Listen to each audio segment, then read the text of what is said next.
Je viens de lancer l'enregistrement de la VOD du Tech Talk, comme d'habitude. Le chat, vous savez quoi faire, pendant que moi je vous fais un petit sommaire de ce dont on va parler aujourd'hui. Un Tech Talk qui va être assez court. Si je peux dire ça comme ça va être assez court. On va parler essentiellement au début de la prochaine gamme Threadripper de chez AMD Ryzen. Donc toutes les spécifications des prochains processeurs Threadripper ont été dévoilées. Ensuite, on va parler de la roadmap pour Intel, la plus récente qu'on ait, c'est-à-dire je pense qu'elle date de quelques semaines, mais la roadmap d'Intel et de la sortie de ses prochains processeurs pour l'année 2018, 2019, 2020. Je suis pas sûr que ça aille jusqu'en 2020. Et ensuite, on va parler d'NVIDIA et de leur prochaine génération de cartes graphiques, encore une fois. Ensuite, on va parler un tout petit peu de Fortnite. Voilà, Epic Games et Fortnite. Et on va parler d'Asus et des nouvelles cartes mères qui vont sortir en corrélation avec la sortie des nouveaux processeurs de chez Intel. Voilà, voilà, voilà. Alors, on est parti sur le Tech Talk et on va commencer, comme je le disais, avec AMD Ryzen Threadripper 2000. Donc, tous les processeurs Ryzen de la série 2000. La gamme semi-professionnelle quand même, voire professionnels qu'on appelle Threadripper, qui sont des processeurs avec beaucoup, beaucoup de cœur, beaucoup plus que ce que vous pouvez trouver dans les Ryzen classiques. Donc là, toutes les spécifications et les prix également ont été dévoilés. Et on a des processeurs qui vont aller de 12 cœurs jusqu'à 32 cœurs pour le plus puissant. Donc on en a 4 exactement, ils font ça très intelligemment, ils sortent un processeur qui a 12 cœurs, un qui en aura 16, un qui en aura 24 et un qui en aura 32. Donc une bonne répartition sur toute la gamme, comme ça ils couvrent à peu près tout le marché, ils en offrent pour tous les goûts, pour tous les prix. Les prix commencent à 650 US, donc ça va faire environ 650 euros, voire 700 euros, dépendamment des taxes, des douanes, etc.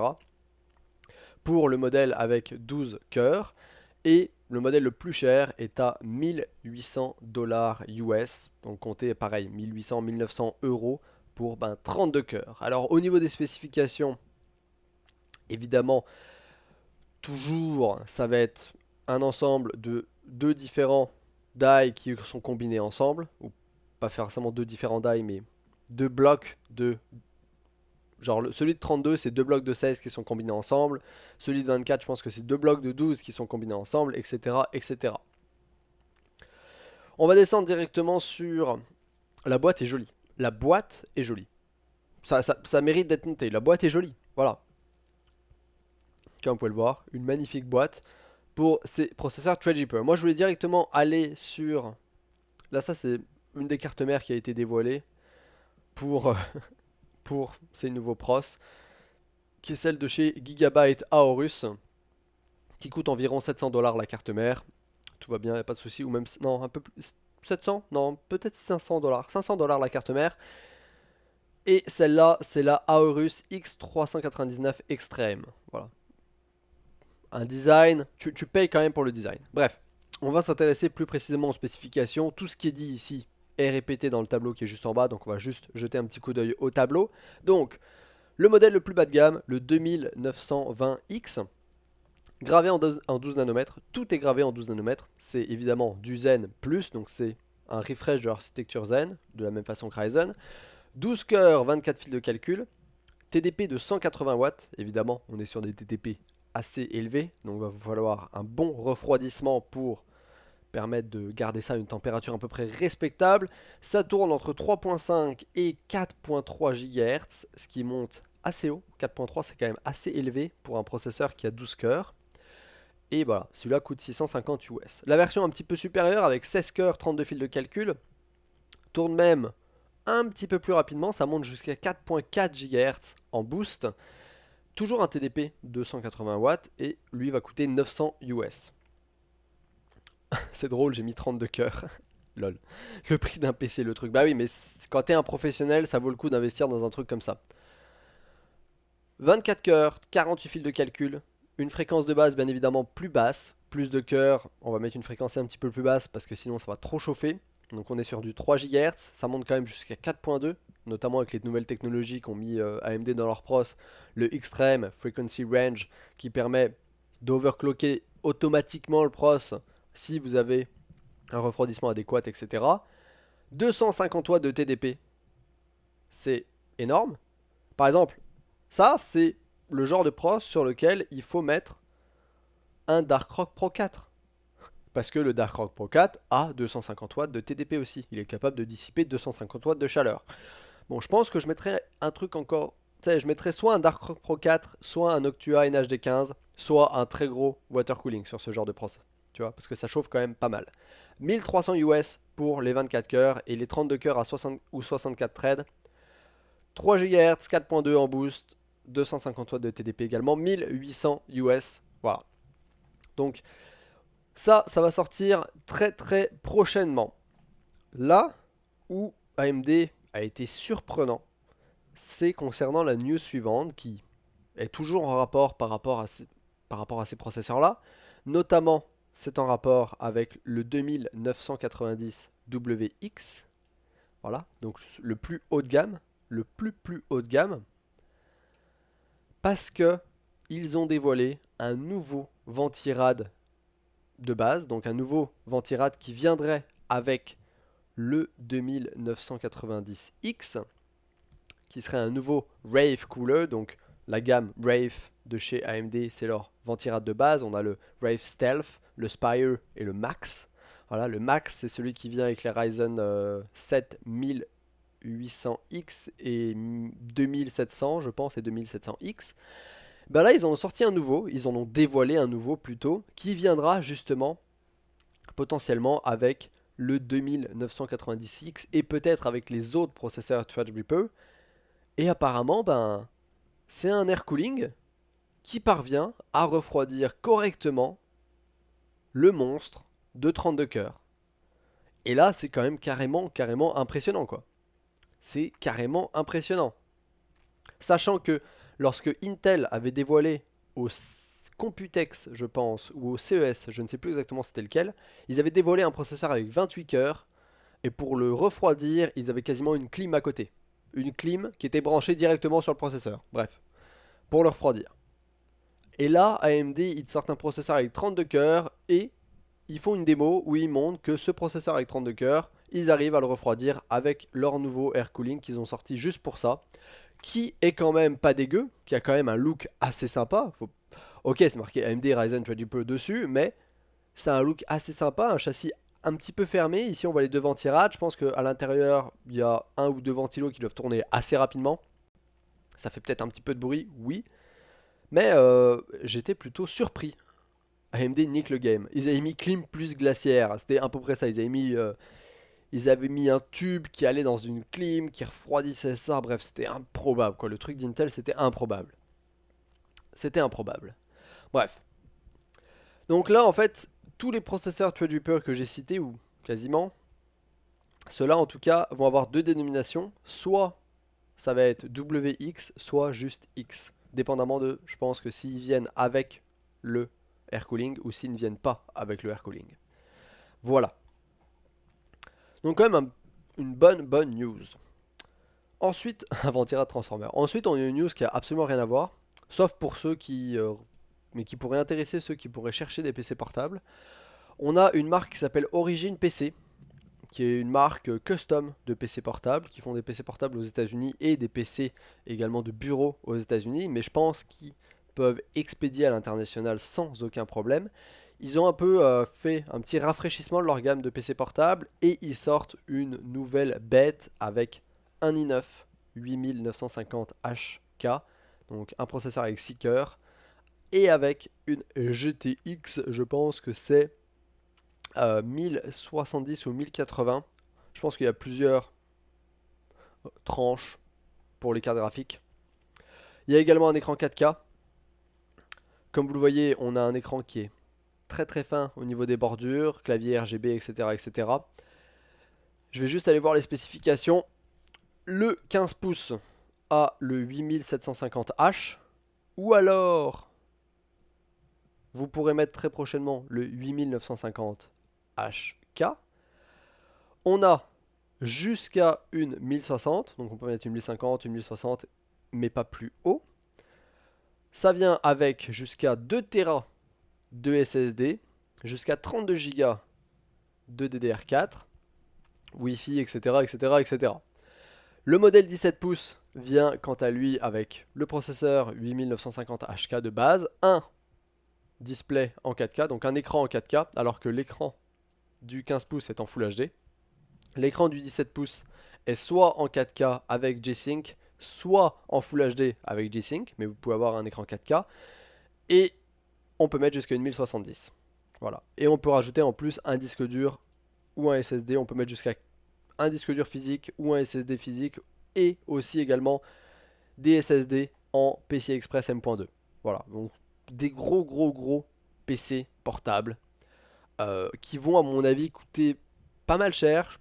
Pour le modèle 15 pouces, j'évalue ça à environ 1600-1700 euros, voire même 1800 euros. Le modèle 17 pouces avec l'écran 4K, la 1070, ça doit taper dans les 2700-3000 euros quoi. Voilà, ça fait un peu mal au cul. Ça fait un peu mal au cul, qu'on se le dise. Ensuite, on va passer sur Intel. La roadmap de Intel, une roadmap, qu'est-ce que c'est? Une roadmap, c'est grosso modo le planning de sortie des processeurs, parce qu'on parle d'Intel, donc c'est un planning. Donc là, on a le planning le plus récent qu'on ait pour les futurs processeurs de chez Intel, date d'il y a quelques semaines. Je vous parlais la semaine dernière que les processeurs i9, 9900, 9700 pourraient sortir dès le mois d'août. Eh bien, il s'avère que cette information était fausse et que ces processeurs ne sortiraient que en octobre. Donc, vous allez voir, voilà la petite roadmap. Les processeurs de chez Intel sont divisés en 4 catégories. Les processeurs A, X, S et N. N, c'est du bas de gamme. C'est de l'entrée de gamme.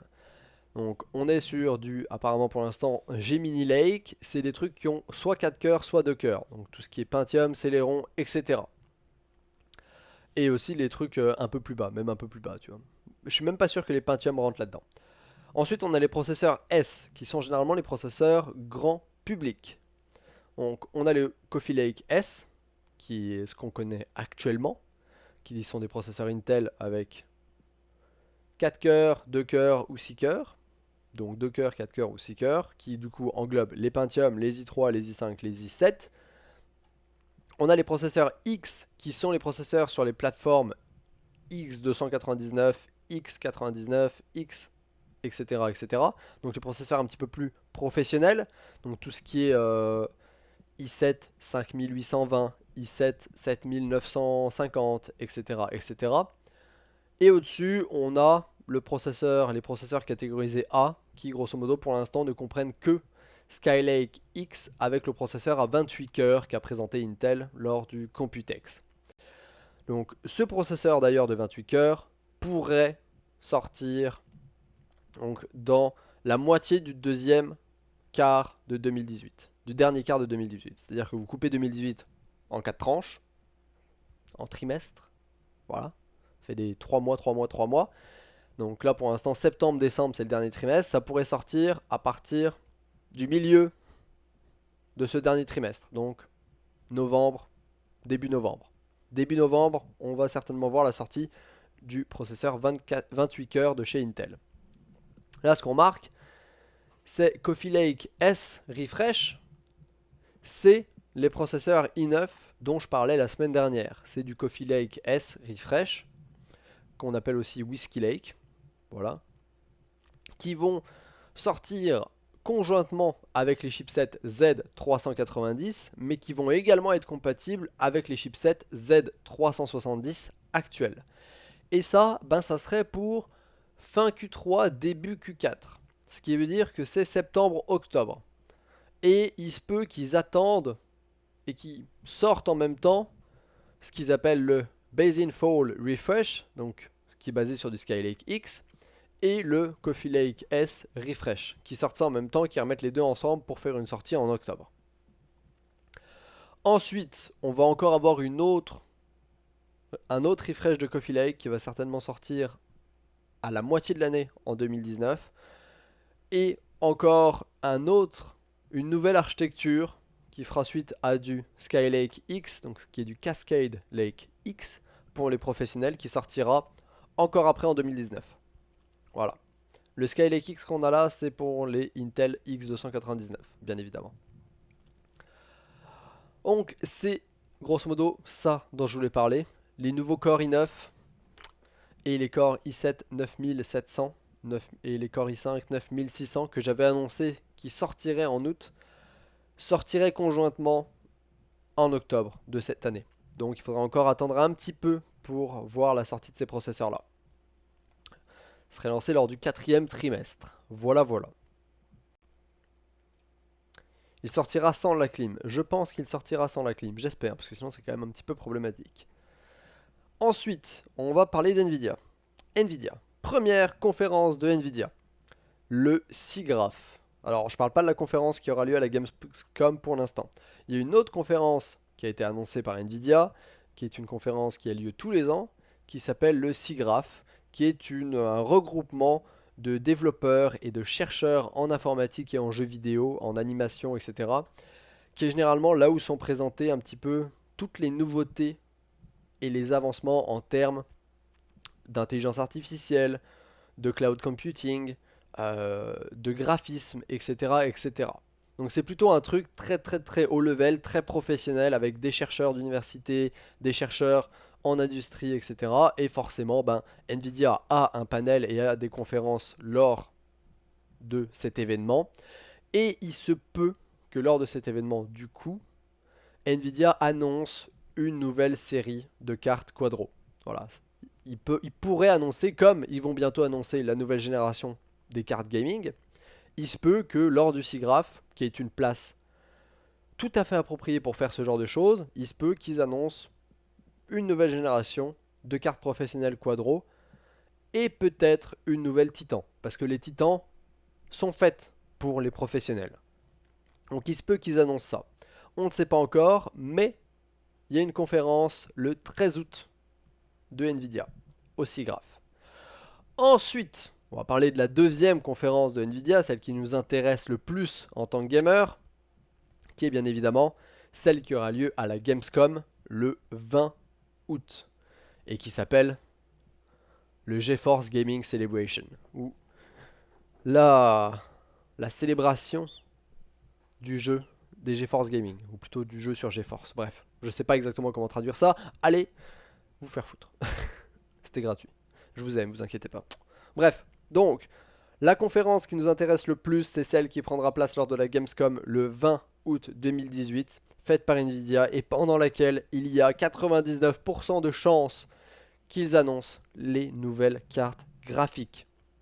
Je pense que ce qu'ils vont faire, c'est qu'ils vont bien évidemment annoncer la plus haute gamme qui va sortir à l'heure actuelle, qui sera la 2080 ou la 1180. Et ils vont potentiellement aussi annoncer la version un petit peu en dessous qui sera la 2070 ou 1170. Généralement c'est ce qu'ils font, ils annoncent les deux premières cartes. La 1080 va sortir direct après, dans la semaine qui suit ou 2 semaines qui suit. La 1170 va peut-être sortir un petit peu plus tard, peut-être un mois après la conférence, donc fin septembre. Les cartes custom vont sortir pareil, un mois et demi, 2 mois après la conférence, parce que toute cette période-là, Nvidia aime la garder pour avoir le monopole et sortir seulement les cartes Founders Edition pour en écouler un maximum et se faire un maximum de blé. C'est pour ça qu'ils retardent la sortie des cartes custom. Et après, on aura certainement d'autres news concernant la future GTX 1160 ou 2060, etc. Mais je pense pas qu'ils en parleront pendant la conférence. Je pense que la conférence, ils vont seulement se concentrer sur les deux premières cartes qui vont sortir, qui seront la série en 80 et la série en 70. Voilà. On n'a pas d'autres news à part ça. On sait juste quand est-ce que ça va se passer. On sait à peu près ce qu'ils vont annoncer. On sait à peu près ce qu'ils vont annoncer. Notamment parce que il y a apparemment une entreprise qui s'appelle Manly Technology qui travaille avec Nvidia, qui est un vendeur pour les GPU, qui vend les GPU pour Nvidia, qui a enregistré un truc qui s'appelle les certificats EEC, donc à mon avis qui sont des certifications industrielles, et apparemment ils ont enregistré 2 certifications pour des GPU en GV104, donc Graphic Volta 104, qui sont les deux puces qui vont être qui sont les puces qui vont être utilisées dans les nouvelles GTX 2070 et 2080. Donc ici vous ne voyez pas, mais c'est marqué GV104 et GV104 400, juste ici, GV104, GV104 400. Et ici dans la liste des produits compatibles et supportés machin et ajoutés à la certification, on a marqué GTX 2070 et GTX 2080. Donc grosso modo, ces deux cartes vont forcément être annoncées parce que elles ont été enregistrées comme quoi elles avaient passé une certification officielle. Après, il se peut que ce ne soient pas les bons noms et qu'ils utilisent des noms en attente, toi, qu'ils aient mis des pseudo-fonds noms pour pour pas révéler les vrais noms qu'auront ces cartes. Donc c'est pour ça qu'on ne sait pas encore si ça va être 1180 ou 2080. Et la dernière news concernant Nvidia, c'est que on a eu un premier aperçu, ou plutôt un deuxième aperçu, par rapport au PCB de ce qui semble être la 1180.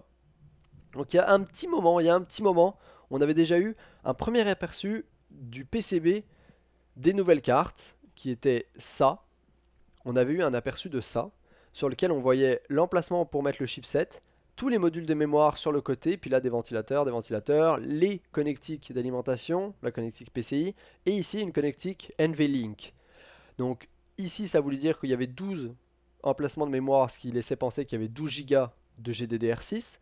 Il y avait un bus de 384 bits, il y avait 3 connecteurs 8 pins, et il y avait un connecteur NVLink et plus de connecteurs pour le SLI. C'était du NVLink seulement. Et on ne savait pas à quelle carte correspondait ce PCB. Donc il se peut que ce soit une carte plus haut de gamme que la 1180. Il se peut que ce soit une carte Pro. Il se peut que ce soit la nouvelle Titan, certainement la nouvelle Titan ou un truc comme ça. Là, on a eu un sneak peek au PCB de ce qui semblerait être la 2080 ou 1180. Donc encore une fois, l'emplacement pour le chipset ici, qui a été un petit peu remonté. Ici, tous les buts, 1, 2, 3, 4, 5, 6, 7, 8, boum 8 emplacements pour la mémoire ici. Ce qui peut dire qu'on a soit 8 Go, soit 16 Go, dépendamment de si les modules font 1 Go ou 2 Go. Mais on va avoir 8 ou 16 Go de GDDR6, il semblerait. Ici, on a également un connecteur 6 pins pour l'alimentation et un connecteur 8 pins pour l'alimentation. On ne sait pas si la carte va utiliser les deux, si la carte va en utiliser qu'un seul, etc., etc. Mais c'est ce qui semblerait être le PCB de la 1180. Également, il y a un bus mémoire de, je pense que c'est 256 bits. Un bus mémoire en 256 bits, ce qui est un petit peu inférieur à l'autre PCB qui avait leaké bien plus tôt. Voilà. Voilà, c'est à peu près toutes les news qu'on a concernant Nvidia et les prochaines cartes. Du coup, c'est les circuits de la puce. Bah ça, c'est les connectiques, oui, c'est ça. C'est-à-dire que ta puce, c'est comme un pros. En dessous, il y a plein de petits pins, comme sur un processeur standard, parce qu'au final, ton chipset graphique, c'est un processeur standard, c'est comme un CPU. Sauf que c'est fait exclusivement pour faire du graphisme. Et du coup, ça a des fonctions précises, etc., etc. Donc, mais ça a la même gueule, le chipset a la même gueule qu'un CPU, quoi. Et sauf sans la couverture en aluminium, en métal qu'il y a par-dessus. C'est vraiment juste la puce à la même gueule, sauf que bah la puce d'un processeur, si vous le savez, c'est genre gros comme ça. La puce d'une carte graphique, bah du coup c'est bien plus gros. C'est 3-4 fois plus gros. Parce que voilà, c'est plus puissant. Une carte graphique, techniquement, c'est bien plus puissant qu'un processeur, qu'un CPU standard. Mais c'est fait seulement pour les graphismes. Et 2-3 autres tâches autres. Le calcul, les calculs, certains autres calculs. Mais du coup, ici, bah, c'est tous les pins, comme ce que vous avez sur votre carte mère, sur lequel va venir se connecter le chipset. Ici.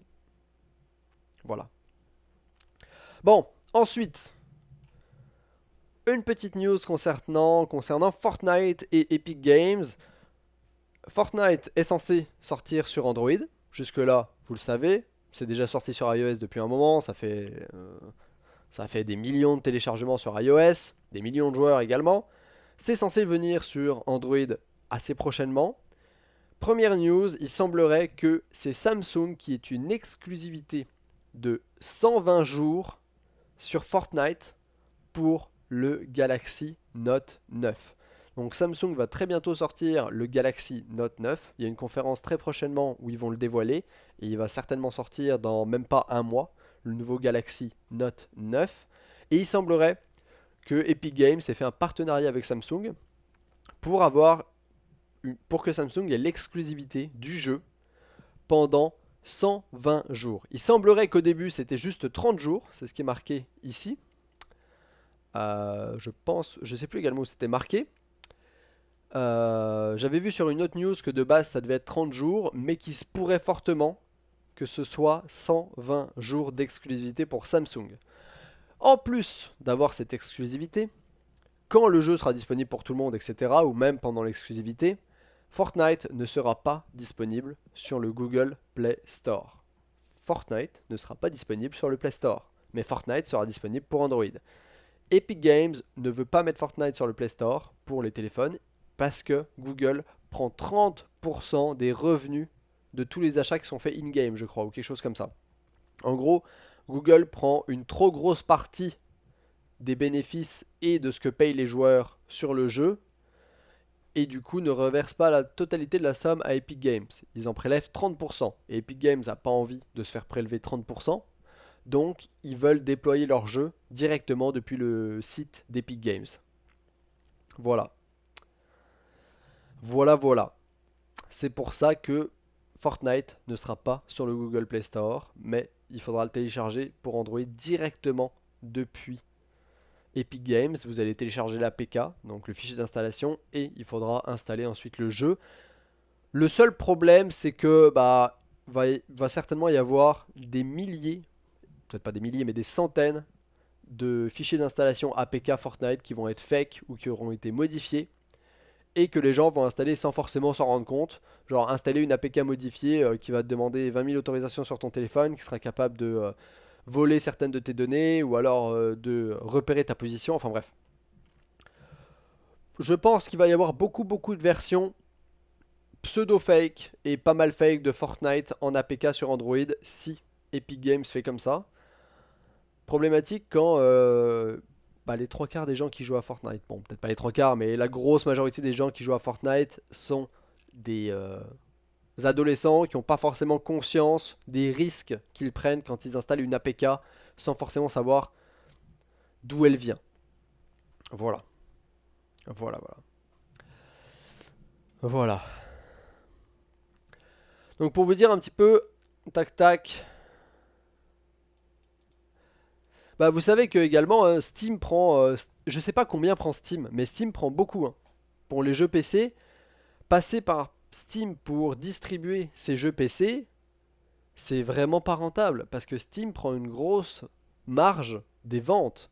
Enfin, tu sais, prend une grosse partie du revenu de la vente va directement à Valve. Donc il n'y a pas que Google qui fait ça quoi. Steam fait ça aussi. Je pense que iOS fait ça également, mais la marge est certainement plus petite sur iOS.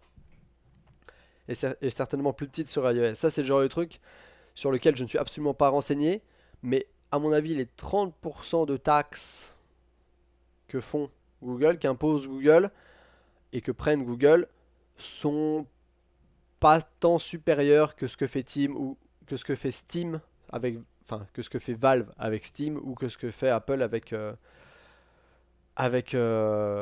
sais même plus comment ça s'appelle le Play sur iOS, mais bref, avec leur boutique. Bon, on va passer sur AMD versus Ryzen, encore une fois. Non, là c'est plutôt une news pour parler du nombre de processeurs vendus et des revenus de Intel et de AMD respectivement par rapport aux processeurs qu'ils ont vendus. Donc il semblerait que AMD commence à rattraper pas mal Intel en termes de nombre de processeurs vendus. C'est-à-dire que avant Intel était toujours devant, mais petit à petit, notamment depuis la sortie de la deuxième génération de Ryzen, eh bien AMD revient et commence à vendre autant de processeurs que Intel. Effectivement, ça s'appelle l'App Store. Merci. Ça s'appelle l'App Store. Par contre, en revenu, AMD est toujours derrière. Parce que les processeurs d'AMD, même si tu vends autant de processeurs, vu que les processeurs AMD sont souvent moins chers, ça fait moins de revenus. Je vais essayer de mettre ça en plein écran pour que vous voyez un petit peu mieux, parce que c'est quand même assez intéressant. Donc voilà, bon, vous voyez plus ma face, mais c'est pas grave. Ça, c'est le nombre de CPU vendus entre juillet 2017 ici et juillet 2018. Les barres à gauche, là, la barre à gauche, c'est AMD, la barre à droite, c'est Intel. Donc, vous voyez que l'année dernière, Intel était fortement devant, notamment au début de l'année. AMD a commencé à repasser devant entre août, septembre, octobre, novembre, parce que c'est là où sont sortis tout ce qui était les Ryzen 3 et leur carte mère un petit peu plus accessible pour les premiers processeurs Ryzen, pour la première génération de processeurs Ryzen.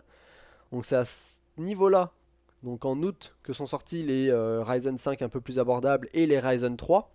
Donc ce qui a boosté complètement les ventes au niveau des processeurs AMD. Mais directement à partir de novembre-décembre, là, quand la sortie des processeurs Coffee Lake est arrivée, donc en octobre, hop, octobre, novembre, les processeurs Coffee Lake sortent, et bah bam, les ventes en décembre, 58% pour Intel, 61%, etc., etc., etc. Donc Intel a vraiment repris le dessus du marché depuis décembre jusqu'en mai-juin.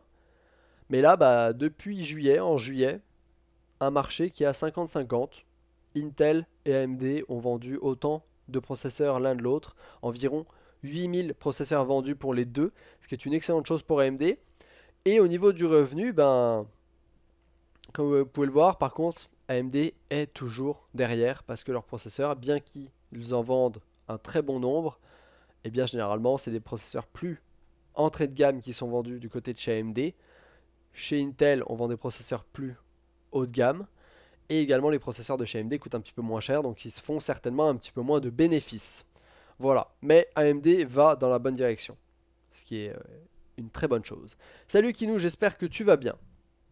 J'espère que tu vas bien. Bon, la dernière news aujourd'hui, ou cette semaine plutôt, concerne Asus et les nouvelles cartes Z390. On parlait de la roadmap de Intel au début du Tech Talk, disant que les nouveaux processeurs i7 9700 et i9 9900K ne vont pas sortir courant août, mais qu'ils ont été un petit peu repoussés et sortiront plutôt en octobre. Donc ce petit Coffee Lake Refresh va sortir en octobre avec une haute gamme de chez Intel Plus Pro, et en même temps que leur chipset Z390. Eh bien évidemment, on a eu un premier leak des cartes mères Z390 de la part de chez Asus. Donc toute une flopée de cartes mères, environ 19 modèles différents qui vont sortir chez Asus en chipset Z390. Donc tout ce qui est Asus Prime Z390A, Prime Z390M+, tout ce qui est les séries TUF Gaming, donc Asus TUF Z390, les séries Strix et ROG également, et aussi la série Maximus qui va passer avec la Maximus 11 Apex pour le chipset Z390. Bien évidemment, si Asus prépare des cartes mères comme ça, MSI en prépare également, Gigabyte en prépare également, ASRock certainement aussi. Donc voilà, tout ça sortira courant octobre avec les nouveaux processeurs de chez Intel, les nouveaux i9 9900K et i7 9700K. Voilà, c'était tout pour ce Tech Talk. J'espère que ça vous a plu. Il y a beaucoup moins de news que la semaine dernière. Les trucs qu'il faut retenir, c'est les processeurs de chez Intel ont été retardés et vont sortir un petit peu plus tard en octobre. AMD sort ses processeurs Threadripper pour les professionnels très prochainement, et c'est des processeurs qui envoient du gros pâté andalou. Et on a une première conférence Nvidia le 13 août pour tout ce qui est un peu plus professionnel, dans laquelle ils vont peut-être annoncer des nouvelles cartes pro. Et la grosse conférence Nvidia pour la sortie des nouvelles GeForce, ça sera le 20 août lors de la Gamescom. Et c'est là qu'ils vont forcément annoncer leurs nouvelles cartes. Voilà.